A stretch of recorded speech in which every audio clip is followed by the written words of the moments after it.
জানলা দিয়ে রোজ দেখি আমি দেখা করে বুড়ো বুড়ি। বুড়ো নিয়ে আসে বাদাম ভাজা আর বুড়ি নিয়ে আসে ঝালমুড়ি। মিনিট 10 হবে হয়তো দুজনেই বসে থাকে, মিটি মিটি হাসি, ফিসফিস কথা, ভালো লাগে দূর থেকে। সময় শেষে যাবার বেলায় কানে কানে বলে রোজ। মনে মনে ভাবি কি বলে ওরা, নিতে হবে তার খোঁজ।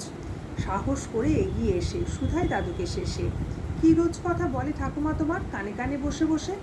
হেসে দাদু বলে, স্কুলের বন্ধু, দেখা হলো সব শেষে। পুরনো স্মৃতি সব ঝালিয়ে নি দুজনেই বসে বসে। কানে কানে রোজ 2 টাকা চায়, আনবে সে ঝালমুড়ি। আমাকে সে খাওয়াবে বড় ভালোবেসে, হোক সে যতই বুড়ি। আমার পছন্দ ঝালমুড়ি আর ওর যে বাদাম ভাজা, দুজনেই বসে ভাগ করে খাই, এ যে ভালোবেসে ভালো রাখা। ওর কাছে যে থাকে না টাকা, আনবে কেমন করে? লজ্জায় তাই কানে কানে বলে, কেউ যেন না শোনে। অবাক লাগলো কথাগুলো শুনে, আজও আছে এই মন। দুজনকে নিয়েই ছোট্ট পৃথিবী, লাগে না অন্যজন।